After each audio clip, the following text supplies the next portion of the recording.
All right, have you lost speed in your golf swing? Okay, one of the things that you have to do to your workout program today is you've got to start, like, for example, I had squats this morning, I had bench press. Okay, so how do you get really, really fast with these? One of the things that you have to do is you've got to do 3 to 5 reps, and I happen to do 1 to 4 this morning, and that's fine. But you need to be at 60% of your max load. You need to move that weight as fast as possible. And then now, I'm going to go into my simulator and I'm going to do 3 sets of 5 and hit the golf ball as hard as I can. I'm talking as swinging as fast as I can. Don't care where the ball goes. Don't care the contact. I don't care any of those things. I just want to hit it or swing as fast as I can.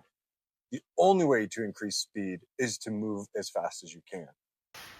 Okay, you can see here, I first swing, 131 miles per hour clubhead speed, going after as hard as I can. It was the first rep. Obviously, it's probably going to be my best output. Sometimes I can get it a little bit higher. Generally, what you'll see is I will have clubhead speed go down, but then I'll have ball speed go up. The reason is that as I slow down a little bit, my efficiency goes up. As you can see, my smash factor is 1.29. But ball speed's still really good for a first hard swing, 160, or basically 170 miles an hour.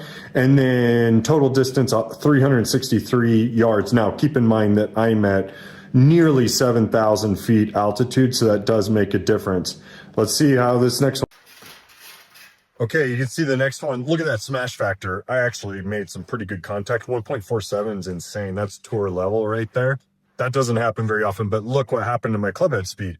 It came significantly down. I couldn't put nearly the effort. I went one right after another, and I still got a similar ball speed, way less effort, and I got still 350 yards out of it. And my speed, again, it's really still very, very strong. And the idea is, how do I move the body as fast as possible? So when I go back to a stock swing, I'm just generating more force no matter what, just by accident. All right, again, a smash factor of 1.42, really, really solid. I take that on the golf course all day long. I was able to generate a little bit more clubhead speed, but as you can see, because smash factor is a little bit down, it's not at 1.47, you can see what happens to my ball speed. It just sticks around that 170 miles per hour, which is fantastic. And I would love for that to be just my stock swing. It is not, however. I'm somewhere around 163 to 165 on average. So, but this helps me move faster. And if you're doing this with a regular basis, you can, at least in my case, at 45 years old, I am playing defense against losing all that speed, which inevitably falls off a cliff starting at 40. So, and it's funny because in my tournament yesterday, I was playing with a guy and he is 39 and I'm like, and he's hitting it past me. He's a really good player. He was a caddy on tour for years. And he was able to hit it past me with a very little effort.